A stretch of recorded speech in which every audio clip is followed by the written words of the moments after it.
Ichthys Theatre Productions presents Sherlock Holmes in the Elusive Umbrella.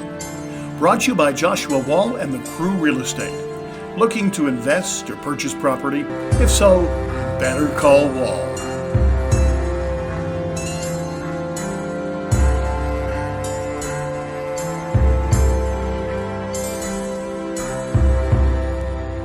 We find ourselves once again on the doorstep of 221B Baker Street, the home of Sherlock Holmes and Dr. John Watson.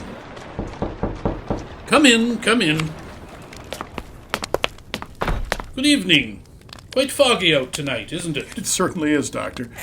I wasn't sure if I'd be able to find my way here. You should have seen the fogs we used to get in London in the old days. Pea supers, I believe that's what you used to call them, didn't you? Does tonight's story take place in one by any chance? Oh, no, as a matter of fact, it doesn't. Although a slight drizzle of rain was the start of all the trouble. Draw up your chair and make yourself comfortable. Pour yourself a drink. Thank you. I think I will. On looking back over the years, I'm inclined to think it was one of the oddest problems Sherlock Holmes ever solved. It began when a man went back into his house to get his umbrella and proceeded to vanish off the face of the earth. That sounds exciting. Oh, it started conventionally enough. Holmes and I had been to the St. James Hall to hear a noted Italian violinist. And after the concert, we returned to Baker Street to find Inspector Pyrebar waiting for us. As we came up the stairs and opened the door, there he was, pacing up and down our room. Mr. Holmes, I'm certainly glad to see you. Evening, Dr. Watson. Inspector Pyrebar, you seem very agitated. I shall presume, therefore, that this is not entirely a social call? It isn't, Mr. Holmes. I'm on to one of the most puzzling cases I've ever had, and that's a fact. And you want my help in the matter? I certainly do, sir. Splendid. Sit down and tell me all about it. Well, Mr. Holmes, it sounds like a magician's trick. Yesterday afternoon, a man by the name of William Rush left his house in Onslow Square and went out to a carriage with his business partner, a man by the name of Charles Grisham. As he reached the carriage, it started to rain, so he said he'd go back to the house for his umbrella. Grisham saw him open the front door and go in, but he didn't come out again. Well, after a little while, Mr. Grisham got worried and went after him. But not only was there no sign of the man, but his wife and her companion swore he never came into the house. How peculiar. You searched the house thoroughly, of course. I've searched and examined and questioned until I'm blue in the face, Mr. Holmes, and I can find no trace of him. Was anyone able to verify Mr. Grisham's story? Yes, Mr. Holmes. Mr. Grisham's coachman, Mr. Madgwick, he swore on oath that he saw Rush go back into the house. And the people inside the house swore he didn't, Inspector Pyrebar? That's right, sir. But people just don't vanish in thin air, you know. A very intriguing problem, Pyrebar. The two men outside swear the man went back. The two women inside swear that he didn't. If neither is lying, one might think that somewhere within the thickness of a front door, a man has vanished. That's what it looks like, Holmes. What are you going to do about it? Do about it, old chap? Is this an invitation? I suppose it is. Would you be so kind? These circumstances have piqued my curiosity, my dear Inspector. I think we should all pay a visit to Onslow Square.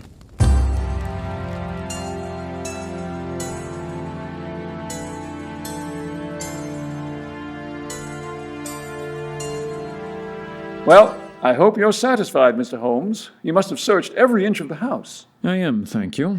And now, Inspector Pyrebar, I'd like to talk to Mrs. Rush and her companion. They're waiting for you in the library. Come in. Mrs. Rush, this is Mr. Sherlock Holmes and Dr. Watson. They're working with me on the case. Good evening, Mr. Holmes. Dr. Watson. How do you do, Mrs. Rush? Good evening, madam.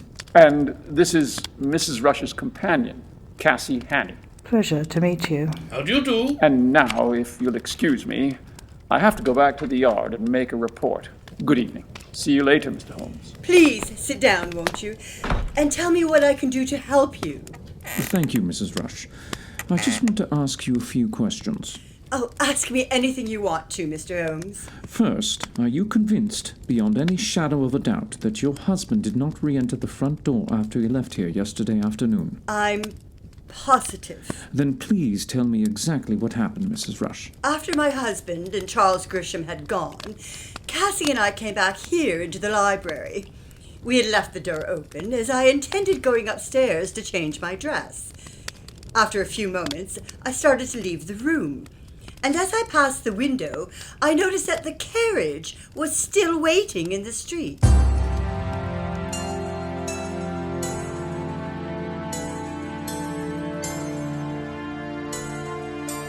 Cassie, whatever's holding them up out there? The carriage hasn't moved. I don't know. Let's find out. Hello, it started to rain. What's keeping you, Charles? We're waiting for Bill. But he came out with you. He went back for his umbrella. He couldn't have done. We'd have seen him. Yes, he did. I saw him go in the front door. Better come back here, Charles. I don't know what he's talking about. He says your husband came back for his umbrella. This doesn't make sense. Let's go and find out what Charles is talking about. Well, do you believe me? Where is he? I tell you, he didn't come back here. And I tell you, I saw him unlock the front door. That's ridiculous. Isabel and I were just inside the library here. We'd have seen him. Yes, you would. But the fact remains, I saw him enter and close the front door behind him.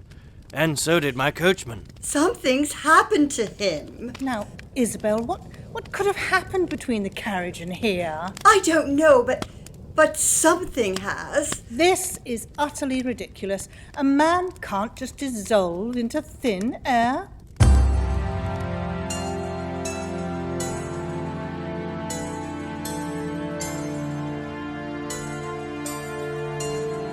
We searched the house from top to bottom, Mr. Holmes, and we found no trace of William. So I got in touch with Scotland Yard. Before your husband and his partner, Mr. Grisham, left yesterday afternoon, had they been discussing anything of a significant nature, or was it just a social gathering? No, it was a conference about the business. And Bill also told us the terms of his will.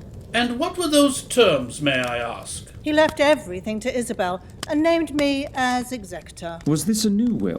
Yes, it was. Signed? No, Bill wanted to discuss it further. What were the terms of the previous will? Isabel was to get 90% of the estate and I was to get 10%. So there was a significant change.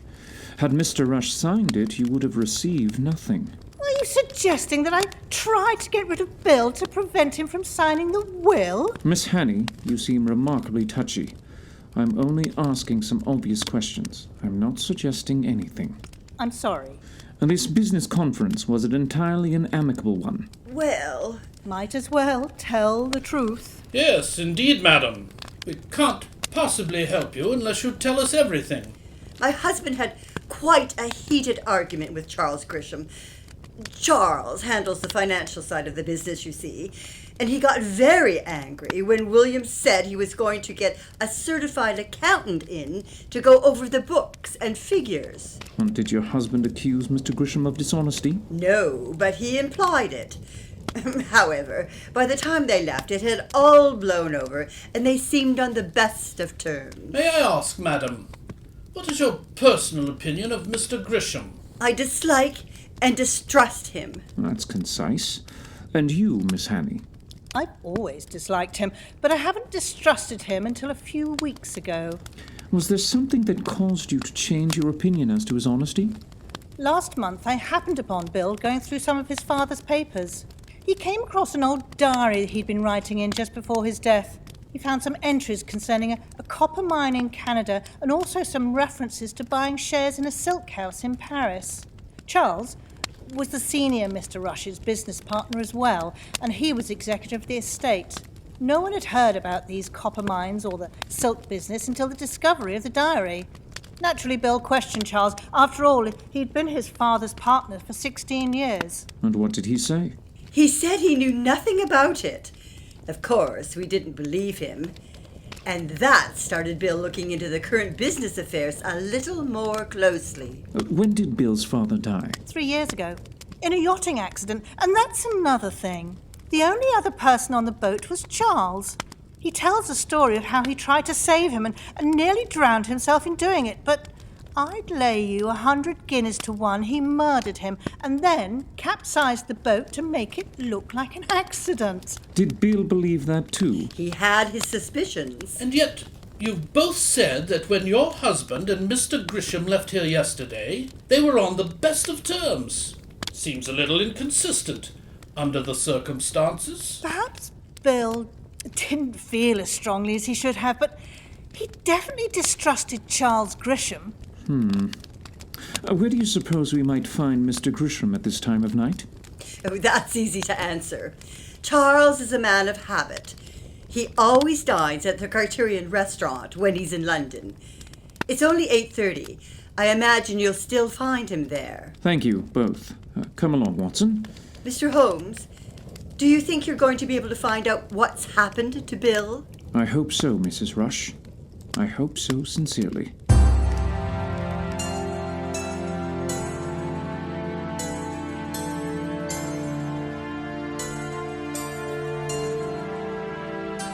Mr. Charles Grisham? Yes, gentlemen. What can I do for you? My name is Sherlock Holmes, and this is my friend, Dr. Watson. How do you do? We're investigating the disappearance of your partner, Mr. William Rush. Sit down, Mr. Holmes, won't you? I'm very glad to meet you. A dreadful business. I can't imagine what happened to Bill. Have there been any new developments? I'm afraid not. You don't mind if I ask you a few personal questions, do you, Mr. Grisham? Of course not. Fire away. Mr. Grisham, wasn't there some little difference of opinion between you and your partner regarding a diary that was recently discovered? I see that Cassie Hannay has been talking to you. All I can tell you, gentlemen, is that if Bill had any interest in copper in Canada or silk in France, that it's the first I ever heard of it. Then may I ask, sir, how do you account for those entries in the diary? I could answer that question a little better if I'd seen this supposed entry in the diary. Personally, I don't think it exists.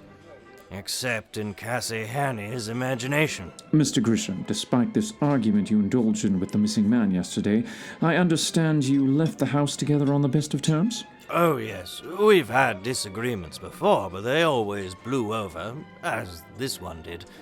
I'm much too fond of Bill to stay angry with him for very long. You're convinced, aren't you, that your partner went back into the house for his umbrella yesterday afternoon? Of course I am, because I saw it with my own eyes. If you need any corroboration, you can ask my coachman. I should like to hear his version, purely as a matter of routine. He's waiting for me outside now. Why not question him at once? An excellent idea. After you, Mr. Grisham.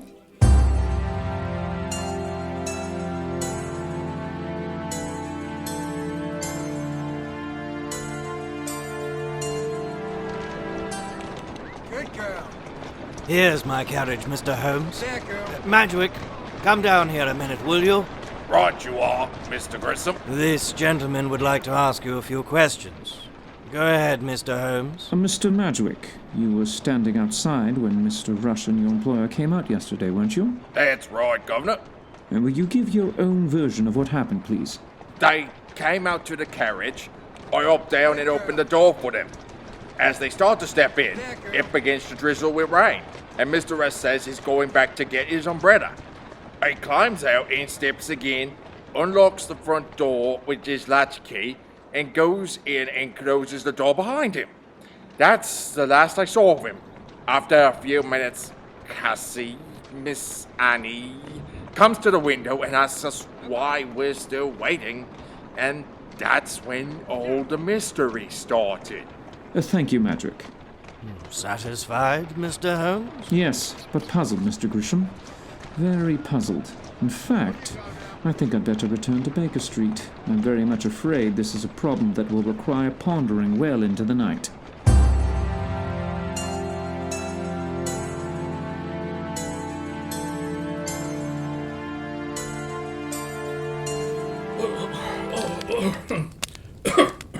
Holmes! It's nearly 2 o'clock in the morning. I underestimated the problem, old chap. I've been puzzling about the case, and I have a couple of theories. Good, let's hear them. Well, I was reading a book the other day. I think it was by Henry James, in which a man had the ability to slip back through time and come out in another century. Maybe 200 or 300 years ago. Watson, dear fellow, you're most refreshing. You mean that you think that Mr. Rush stepped through the front door yesterday and into another century? It's rather a wild theory, I must admit. But it seems to me this whole case can only have a supernatural explanation. Let us leave the supernatural explanations until we have disposed of the natural ones. 4 witnesses have testified to the impossible. Therefore, 2 of them must be at least mistaken. The question is, which 2? My other theory was connected with hypnotism. Supposing Rush wanted to disappear for some reason. Perhaps he hypnotized the witnesses. Now you know as well as I do that hypnotism is a perfectly... Idiot! A numbskull! Well, that's very rude, Holmes. I'm not pretending they're very sound theories. No, old chap, I'm the idiot. What do you mean? The umbrella. That's the clue. William Rush returned for his umbrella. If it's still there, he might have gone back for it.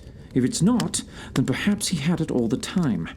Get your hat and coat, Watson. Oh, you mean we're going to the house at this time of night? Certainly. But you can't rout people out of bed at 2 in the morning. I don't propose to. I have skeleton keys. And anyway, I don't want to draw attention to our visit. Our enemy, whoever he or she may be, could think of the same thing at any moment. We must hope that we get there before they do. We'll bring you the rest of Dr. Watson's story in just a few moments. This presentation is brought to you by Joshua Wall and the Crew Real Estate. Looking to invest or purchase property? If so, better call Wall. Visit Joshua at www.thecrewrealestate.com. And now back to tonight's Sherlock Holmes adventure. So tell me, Dr. Watson, what transpired when you returned to the scene of the disappearance? It was 2:30 in the morning as we attempted to enter the missing man's home. I don't like this, Holmes. Breaking into people's houses in the middle of the night. Hold the lantern a little higher, will you, old chap? That's it. There we are. There's the umbrella stand. There are several parasols, likely belonging to Mrs. Rush or Cassie Hannay. One very shabby umbrella. And what have we here? This looks more like it. By Jove, yes! A neatly rolled umbrella with a gold band on it. Yes, but unfortunately for our purposes, it has the initial CH on the band. Obviously, it belongs to Cassie Hannay. Then William Rush's umbrella isn't here. And that means he had it with him all the time.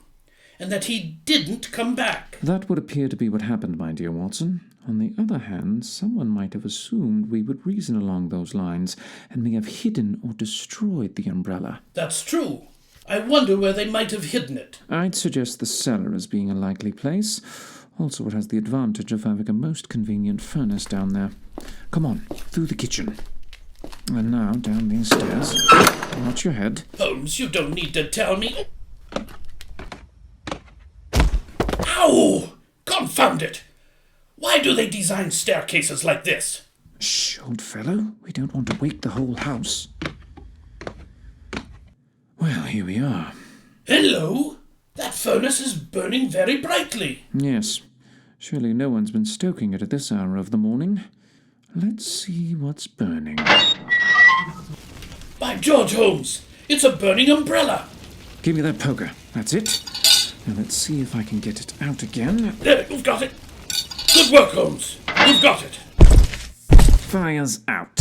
Not much left of it. Just a twisted metal frame. But enough to give us a clue. Look here. Gold band. Exactly. And on it the initials WR. William Rush. The missing man's umbrella. And it must have been put in the furnace only a few minutes ago. The fabric was still flaring as we came down here. Obviously someone was trying to dispose of very incriminating But evidence. who'd be here at this time of night except... Who's down there? I've got a revolver, so don't try any tricks. Miss Hanny, Mr. Sherlock Holmes, what in blazes do you think you're doing in the basement at 3 o'clock in the morning? We're searching for evidence, and we found some. How did you get in? I took the liberty of using a skeleton key. I didn't want to disturb anyone. You're just a couple of housebreakers. I'm going to send for the police. Go on, move up those stairs. But this is ridiculous. My friend was asked to investigate this case. I didn't ask him. Go on, get moving. But I suggest you do as she orders, Watson. She still has a revolver pointing at you, you know. outrageous! Treating us like a couple of criminals. I never wanted you brought in on this case. The police are perfectly capable of handling the matter. And that's what I'll tell Inspector Pyrebar when he gets here. If you're sending for Pyrebar, I wonder if you'd mind asking him to bring Charles Grisham with him. If you insist on having a party, I feel that we should have all sides of the case equally represented.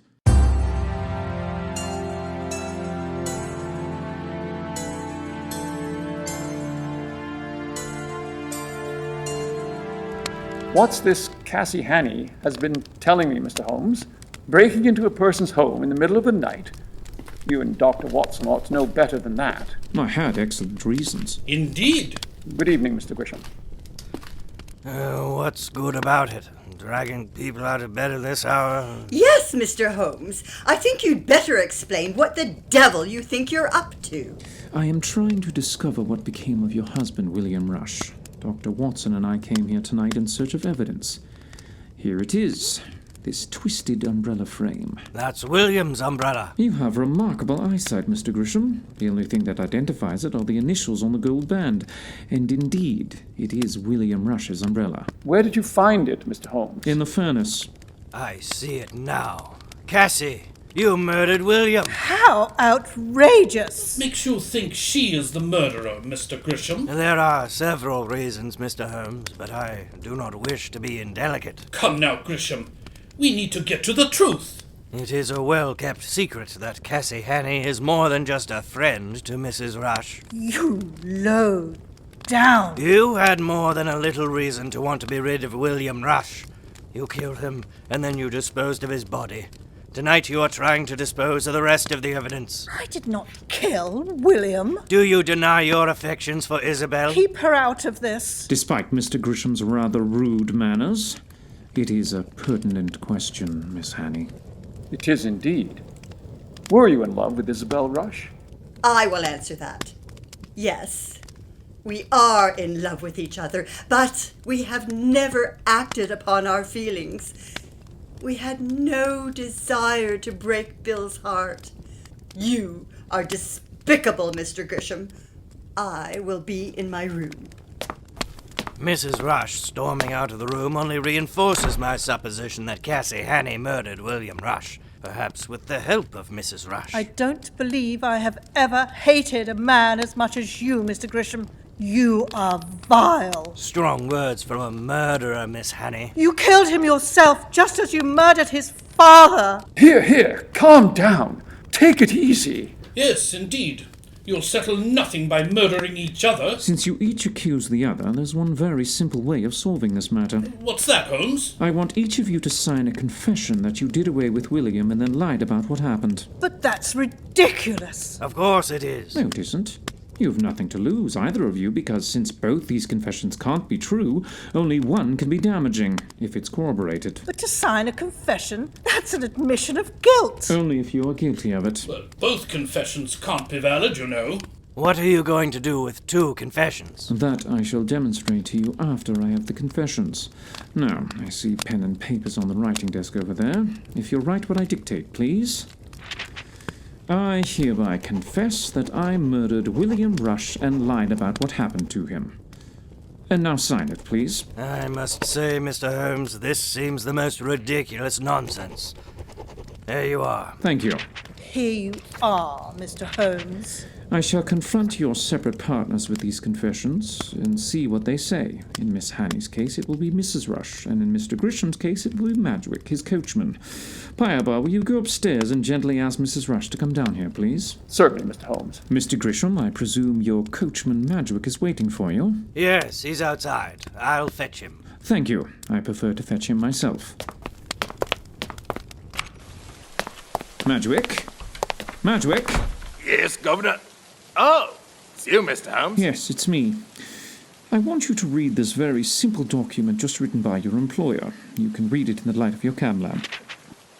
I hereby confess I murdered? What? Oh no, Mr. Sherlock Holmes. You don't really think I'm such a fool, do you? Feel this gun against your ribs? Don't think of turning round, will you? I have no intention of...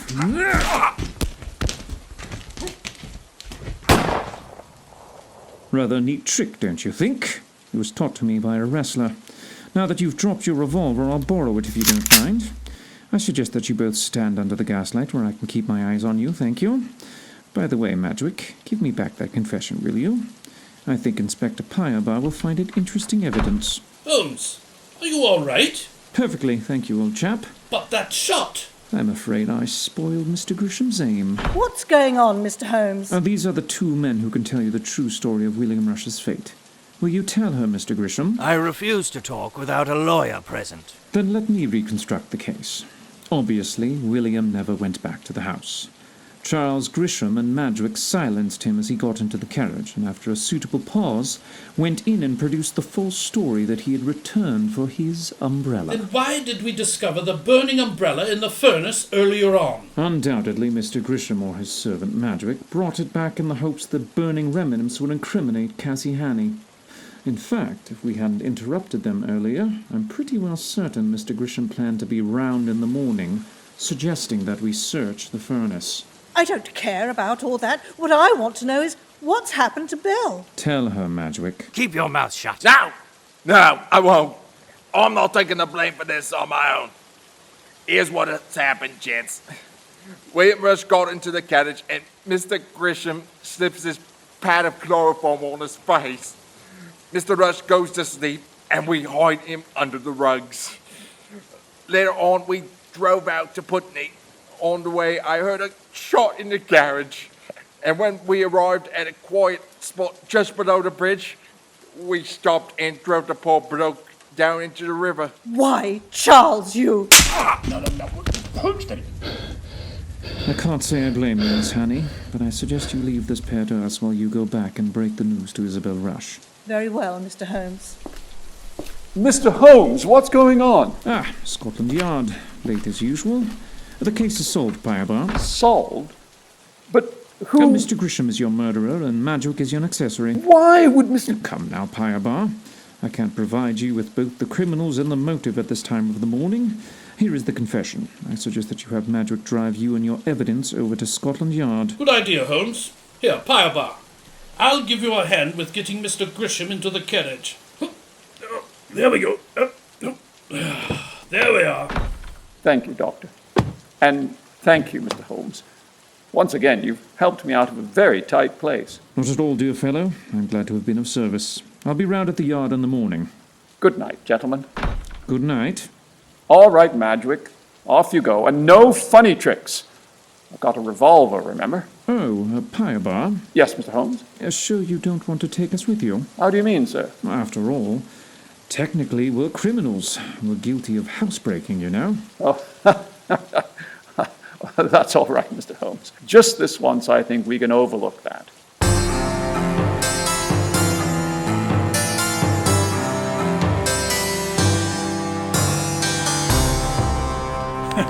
Well, Doctor, there was no time travel or magic involved after all. No, just a guilty man trying to hide his crimes.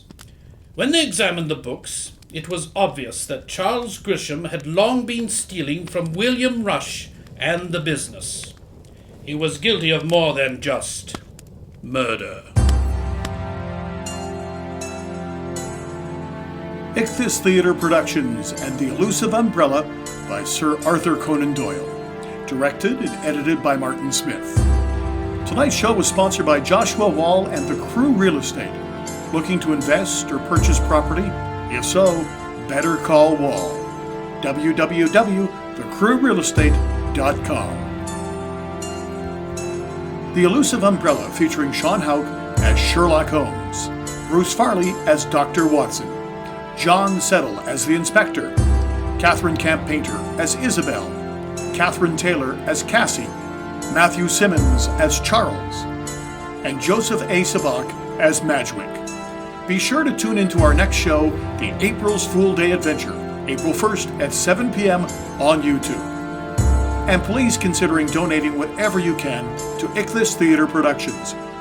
Go to GoFundMe.com and search for Ichthys Theater Productions or copy the link on the screen below. All donations, big or small, are appreciated.